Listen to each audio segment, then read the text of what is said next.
옆 사람 인사하실까요? 잘 오셨습니다. 오늘 또 이거 비가 오는데 많이들 와주셔서 얼마나 감사한지 모르겠습니다. 한번 따라서 해볼까요? 구원은 어떻게 이루어지는가? 이런 제야의 말씀을 증가하려고 합니다. 우리들 기독교의 최대 관심사는 단연 구원입니다. 구원. 기독교는 구원의 종교고 예수님은 구원자시고 성도는 구원받은 사람을 말합니다. 그 어떤 종교라도 구원이 없으면 그 종교는 종교가 아니고 허무한 이론이나 허상에 지나지 않습니다. 성경은 이 세상 모든 사람이 죄인이라고 말씀합니다. 로마서 3장에 보면 모든 사람이 죄를 범하였음에 하나님의 영광에 이르지 못하더니, 그래서 구원받지 못하면 그 누구라도 피하지 못하고 죽어서 죄값으로 지옥에 떨어질 수밖에 없다고 성경은 말씀하고 있는 것입니다. 여러분, 그것을 아는데도, 그 말씀을 아는데도 많은 사람이 신앙생활을 하고 교회에 출석은 하지만 구원에 대한 확신이 없이 뜨겁지도 차갑지도 않는 미지근한 상태로 다니는 사람들이 많습니다. 그런 사람은 자주 신앙에 대해서, 천국에 대해서, 지옥에 대해서, 구원에 대해서 의심하게 되고 늘 넘어질 수밖에 없어요. 그 이유가 무엇일까요? 신앙생활이나 교회에 나오는 그 목적 달성이 잘못되어 있기 때문입니다. 여러분께서는 왜 신앙생활을 하시고 왜 교회에 나오십니까? 오늘 어떤 목적을 가지고 나오셨습니까? 아십시오. 우리들 신앙생활의 가장 큰 목적은 그 무엇보다도 영혼 구원입니다. 영혼을 구원받은 사람은 나중에 주님 재림하실 때 그 육신까지도 부활해서 구원받게 된다고 성경은 말씀하고 있는 것입니다. 지금 우리가 예수 믿고 교회 다니고 신앙생활에도 몸이 아플 수도 있고 병들 수도 있고 힘들 수도 있어요. 사고를 당할 수도 있어요. 육신이 아플 수도 있어요. 지금은 육신의 구원의 때가 아니라 영혼 구원의 때예요. 지금 영혼 구원 받아놓으면 예수님께서 다시 두 번째 오셔서 재림하실 때, 그때는 무덤이 열리고 죽은 사람도 다 다시 일어나서 육신까지도 영원히 병들지 않고 영원히 살 수 있는 영생할 몸이 될 줄로 믿습니다. 지금 우리가 이런 모든 걸 잘 알아야만이 갈등이 없어요. 그러면 우리들 기독교의 구원은, 그 영혼 구원은 어떻게 이루어지는 것일까요? 오늘 본문 말씀이 그 구원의 과정을 잘 말씀해 주고 있습니다. 여리고성에 삭개오라고 하는 사람이 살고 있었어요. 그 이름은, 삭개오라고 하는 뜻은 순결하다라고 하는 말인데, 자기 부모가 아마 순결하게 살라고 지어줬을 거예요. 그러나 그 사람은 그 이름대로 살지 못하고 오히려 남의 돈이나 뚱치는 그런 불결한 사람이었어요.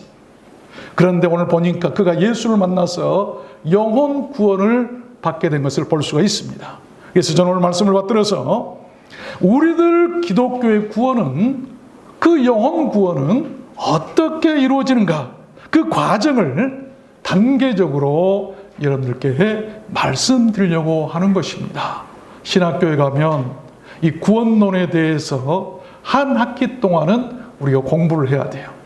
그런데 오늘 한 30분 동안에 이 말씀을 증가하려고 하니까 잘 들으시기를 바랍니다. 오늘 본문에 나타난 그런 삭개오의 구원 사건을 통해서 그 구원의 과정을 잘 이해하고 알았으면 좋겠습니다. 그러면 구원은, 우리들 영혼 구원은 어떻게 이루어지는가? 첫 번째는 이 aspiration, 열망의 발현이다. 참 어려운 말, 열망. 무엇인가 간절히 바라는 그런 것들이 드러나게 된다고 하는 그런 말인데, 2절 말씀해 보니까 그런 현상이 나타나죠. 삭개오라 이름하는 자가 있으니 세리장이여 또한 부자라 저가 예수께서 어떠한 사람인가 하여 보고자 하되 키가 작고 사람이 많아 할 수 없어 앞으로 달려가 보기 위하여 뽕나무에 올라가니라. 여기에 보면 구원받을 사람의 그 열망의 발현이 나타나죠. 그런 것이죠. 우리들 기독교의 영혼 구원의 그 첫 번째 단계는 그런 구원에 대한 열망, 예수님이 어떤 분인가 보고 싶어하는 그런 열망, 구원은 그렇게 간절한 소망이나 동경하는 그런 열망의 발현에서부터 시작이 된다는 것입니다. 구원받은 사람들에게는, 구원받을 사람에게는 그런 현상들이 나타난다는 거예요. 그런 현상을 하나님께 선택받은 자들에게서 나타나는 생명의 발현이다라고도 신학적으로 얘기를 합니다. 마치 여러분 오랫동안 땅에 묻혀있던 씨앗이 때가 되어서 싹을 틔우는 것과 같은 그런 원리예요. 땅속에 묻혀있을 때는 아무도 모르는데 봄이 되니까 싹들이 나오는데 저것은 콩이구나, 저것은 팥이구나 알 수 있게 되는 것이죠. 그래서 어떤 씨앗은 그 해에 나는 것도 있지만 어떤 씨앗은 2해를 거쳐야 나오는 씨앗도 있고, 매미 같으면 6년인지 7년 동안을 애벌레로 땅속에 있다가 나오는 것이 매미예요. 사람마다 각자 다를 수가 있어요. 어떤 사람은 어려서부터, 어떤 사람은 어머니 뱃속에서부터, 아니면 어떤 사람은 40년, 50년, 아니면 죽음 직전에라도 그런 현상들이 나타나게 돼 있어요. 이런 사람이 구원받을 수 있게 된다는 것입니다. 삭개오는요, 남부럽지 않는 사람이었어요. 세리장에다가 부자여서 권세와 뿔을 다 갖춘 사람이었습니다. 그러나 생에 만족이 없었고 예수님을 보고자 하는 간절함이 그에게 생기기 시작했다는 것입니다. 이걸 발현이라고 그러죠. 그의 행동에 보면 그가 얼마나 예수님 보기를 열망했는지 잘 나타나 있어요. 보니까 그 체면 불구하고 사람이 많으니까 예수를 보면서 앞으로 막 달려나갔다. 체면이 없어요. 너 보기 위하여 멋진 사람이 그냥 뽕나무 위로 기어 올라갔다. 이런 열망이 생긴다는 것입니다. 아십시오. 그러한 구원에 대한 열망은 또한 생의 위기 가운데서도 나타날 수가 있어요. 제가 어떤 방송에 많이 출연했는데 거기에서 이제 출연자들 가운데 탈북자들을 많이 만날 수가 있었어요. 그들의 간증을 들어보니까 이구동성으로 탈북 과정에서 죽음 직전에, 죽음 문턱에 이르고 아주 곧 잡혀 죽을 그런 어려운 상황이 있었는데, 이구동성으로 하는 말이 뭐냐면, 나는 이북에 있을 때 전혀 하나님이 누군지도 모르고 알지 못했는데 나도 모르는 사이에 죽음 직전에 잡혀고 죽일 순간에 내 입에서 하나님이란 말이 나오더라는 거예요. 이게 생명의 발현이라고 하는 것입니다. 택함 받을 자가 구원받을 수 있다고 하는 현상들이 나타나요. 이런 것들. 어떤 사람은 나는 전혀 하나님을 모르는데, 어떤 사람이 꿈에 나타나서 교회 가라고 했다든지, 어떤 사람을 만나라고 했다든지, 이런 것들은 영생하고 구원받을 만한 사람들의 그 열망의 발현이다라고 하는 것이죠. 사도행전 14장에 보면 바울이 주목하여 보고 구원받을 만한 믿음이 그에게 있는 것을 보고, 바울이 보니까, 어떤 사람을 보니까 그에게 구원받을 만한 사람이 나타나더라. 이런 하나님을 알만한 것이 저희 속에 보이더라라고 하는 말이에요. 누가복음 23장에 보면 달린 행악자 중 하나는 가로되 예수여 당신의 나라에 임하실 때에 나를 생각하소서 하니, 예수께서 이르시되 내가 진실로 네게 이르노니 오늘 네가 나와 함께 낙원에 있으리로다. 강도라도, 죽음 직전이라도 그 낙원에 대한 열망, 예수님과 함께 천국 가고 싶어하는 열망, 그 열망이 나타났어요. 그 말을 들으신 주님께서는 즉시 오늘 네가 나와 함께 구원받고 낙원에 있을 것이라고 말씀하잖아요. 아가서 1장에 보면 이런 말씀이 있어요. 내게 입맞춰 주기를 원하니 네 사랑이 포도주보다 나음이로구나. 슐람미 여자가 솔로몬에게 이렇게 했던 고백인데, 입맞춰 주기를 원한다. 열망. 왕이시여 내게 입맞춰 주십시오라고 한 이 말이 원어에 보면 히브리어로는 나사크라고 한 말인데 예배한다라고 한 말이에요. 그래서 내가 당신에게 예배하고 싶습니다라고 한 열망이에요. 당신이 내게 오셔서 내게 입맞춰 주시면 내가 당신에게 예배, 그래서 예배라고 하는 것은 입맞춤한다는 거예요. 우리 하나님과 주님과 입맞춤은 마치 하나 된다, to join, 하나 된다고 할 때 쓰는 말이 이 나사크라고 하는 말이에요. 그런 열망. 그래서 에레미야 선지자도 너희가 전심으로 나를 찾고 찾으면 나를 만나리라. 찾게 되는 마음, 찾는 사람에게 만나주시는 하나님, 찾으라. 여러분, 주님을 만나고 싶은 열망이 있으십니까? 천국 가고 싶은 열망이 있으십니까? 구원받을 사람들이에요. 믿으시길 바랍니다. 두 번째입니다. 구원은 또한 어떻게 이루어진가? 두 번째, calling, 부르심이죠. 5절 보니까 예수께서 그곳에 이르사 우리를 보시고 이르시되 삭개오야 속히 내려오라. 내가 오늘 너희 집에 유하여야 하겠다. 삭개오야 부르시죠. 우리들 기독교 구원의 두 번째 단계는 그렇게 부르심이라고 하는 것이죠. 여러분, 예수님은 삭개오를 만나본 적이 없으셨어요. 그러나 그 이름을 알고 계셨습니다. 그 이유가 무엇이라고 생각하십니까? 그가 영생을 주기로 작정된 택함 받은 하나님의 자녀였기 때문이에요. 만세 전부터 예수님은 삭개오가 태어나기 전부터 그 이름을 알고 계셨다는 것이죠. 그래서 이것을 신학에서는 예지예정, 애정예지 이런 말을 쓰는데 어려운 말이에요. 요한복음 1장에 보니까 이 나다니엘이라고 하는 사람이 빌립의 전도를 받아서 예수님께 오는 보고 예수님께서 그에게 말합니다. 자, 저 사람을 보아라. 참 이스라엘 사람이다. 저 사람 속에 간사한 것이 하나도 없구나. 구원받을 만한 사람이라는 것이죠. 그때 나사로가 예수님, 어떻게 나를 아십니까? 만나본 적도 없는데, 대면해 본 적도 없는데 어떻게 보자마자 내 이름을 알고 나를 아시고 그렇게 맞이해 주십니까? 라고 하는 그런 말을 부르심. 모세를 부르실 때도 출애기 33장에 보면 나는 너를 이름으로도 한다 모세야. 모세를 부르실 때 그 모리아산에서 이름을 불러주셨다. 로마서 8장에도 보니까 또 미리 정하신 그들을 또한 부르시고 부르신 그들을 또한 그렇게 해서 아신 그들을 부르셔서 의롭게 하신다라고 하는 말씀이에요. 주님은 구원받을 자들을 알고 계십니다. 삭개오가 같이 죄를 짓고 있다는 할지라도 그를 아셔서 용서하시고 불러주세요. 여러분, 그 구원은 지금 이루어집니다. 오늘 내가 네 집에 유하여야겠다. 그래서 지금이 바로 은혜의 때인데 고린도서 6장에 보니까 보라 지금은 은혜 받을 만한 때요. 보라 지금은 구원의 날이로다. 은혜와 구원을 결부시키고 있죠. 은혜의 때에 구원이 이루어진다고 하는 건 지금 현재예요. 그런데 주님께서 재림하실 때가 있는 그때는 다릅니다. 그때는 구원의 때가 아니고 은혜의 때가 아니에요. 그때는 심판의 때입니다. 더 이상 구원의 기회가 없어요. 구원받고 생명책에 그 이름이 기록된 사람들만 불러주십니다. 그래서 우리는 지금 부르실 때 구원받아야 하는 거예요. 여러분, 뒤로 미루지 마십시오. 기회가 끝나고 구원의 문이 닫히면 끝이라고 성경은 말씀합니다. 구원받을 자의 수가 요한계시를 보면 나오는데 그 수가 다 차면 문은 닫힌다고 말씀했어요. 그 수가 언제 찰지를 모르겠어요. 그래서 언제 열지 모르기 때문에 우리는 서둘러야 되고 지금 구원받아야 되지 나중에 하다가 문 닫혀버리면 끝나는 거예요. 두 번 다시 기회는 없는 것입니다.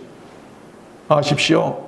주님이 부르시면 죽은 자도 살아난다는 것을 여러분 믿으시길 바랍니다. 이 말씀을 하시고 큰 소리로 나사로야 나오라 부르시니 죽은 자가 수적을 배로 동인채로 나오는지라. 죽은 자도 주님께서 부르시면 살아났어요.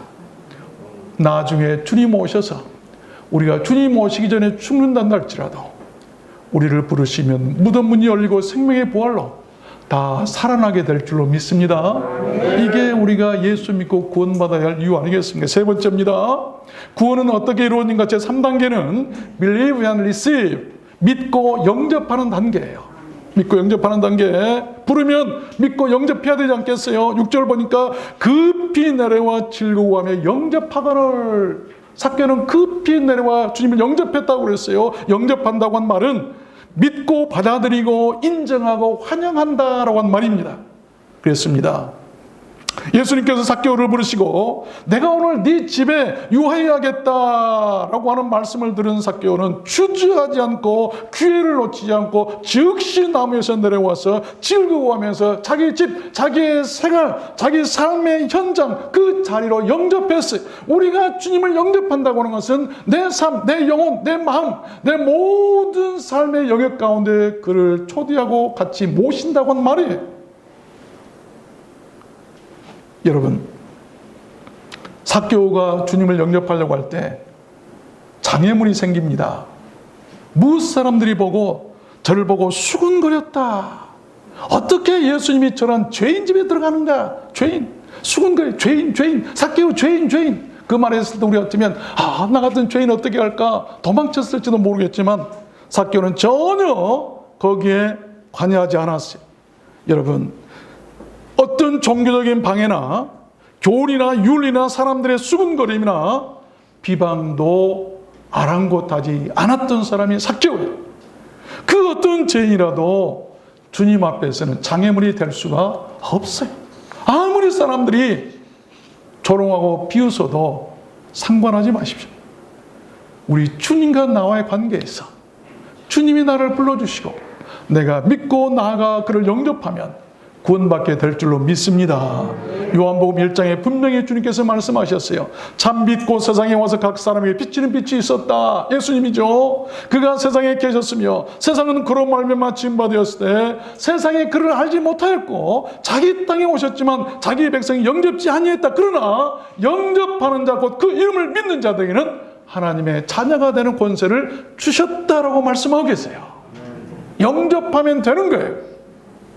그런 사람은 어떻게 되는가? 가서 너희를 위하여 처소를 예비하면 내가 다시 와서 너희를 내게로 영접하여 나 있는 곳에 너희도 있게 하리라. 주님께서 승천하실 때 하신 말씀이에요. 너희들이 나를 영접했지. 이제는 마지막 때 재림 때는 내가 너희를 영접해가지고 너희를 나 있는 곳 천국에 가도록 인도하겠다. 영접하겠다고 하신 말씀이에요. 영접하는 자, 그 이름을 믿는 자, 여러분 주님께서 마지막 때 영접해 주실 줄로 믿습니다. 어디에서요? 천국에서요. 얼마나 좋습니까? 네 번째입니다. 구원은 어떻게 이루어진가? 네 번째 단계는 체인지, 변화되는 단계, 변화. 오늘 8절에 보니까 그런 모습이 나와요. 삭개오가 서서 주께 여짜오되 주여 보시옵소서 내 소유의 절반을 가난한 자들에게 주겠사오며. 큰 변화예요. 삭개오가 남의 돈을 훔치고 사기쳐서 부자 되기만 했었는데 180도로 바뀌 아닙니다. 이제 내가 내 소유의 절반을 뚝 쪼개가지고 가난한 자들에게 주겠습니다. 이 영혼의 변화예요. 삶의 변화예요. 구원받은 자의 변화예요. 이런 변화가 있어야 돼요. 여러분, 그 변화는 자신에게 뿐만이 아니라 삭개오처럼 타인에 대한 사회적 변화까지도 말하는 것이죠. 그러한 현상을 거듭남이라고도 말할 수 본어게인.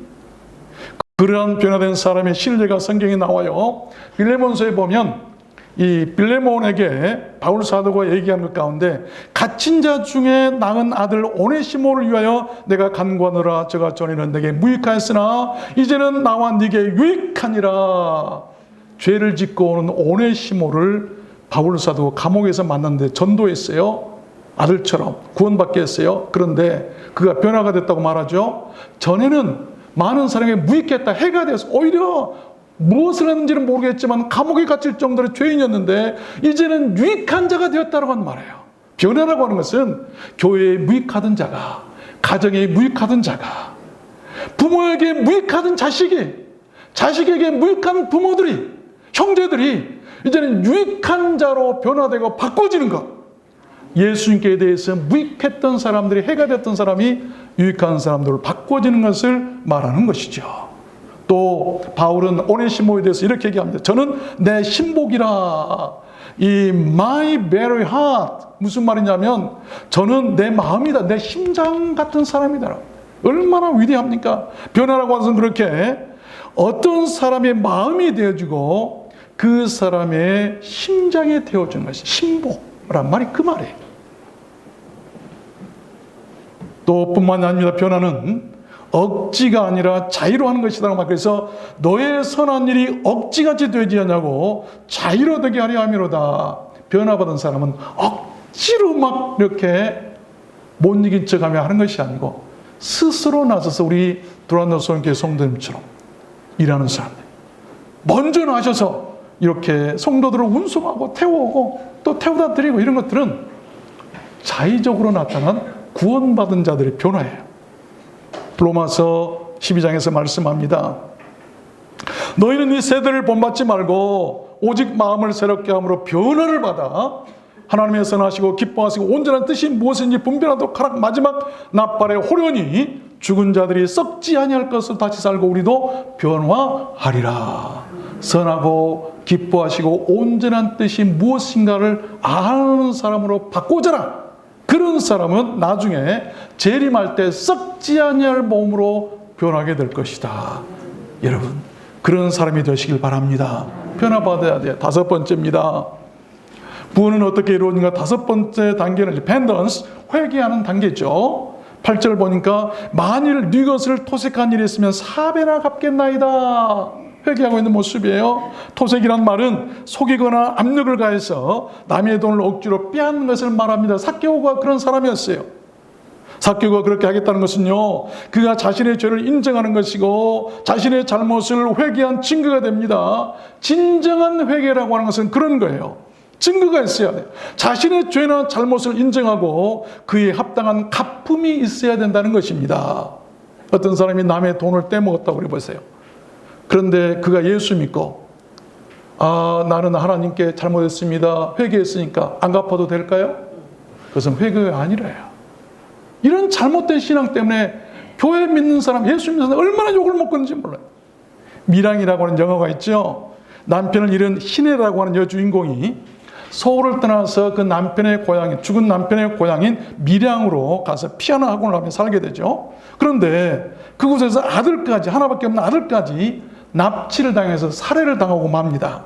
그 이유는 사람의 그 허세를 얘기하는데 이 신혜라는 여자가 돈도 없으면서 막 돈 있는 것처럼 그냥 자존심을 세우고 하면서 막 땅 사는 것처럼 막 사람들한테 소문을 내니까 사람들이 그 여자가 돈이 많은 줄 알고 그 아들을 납치한, 유괴했다고 하는 것이죠.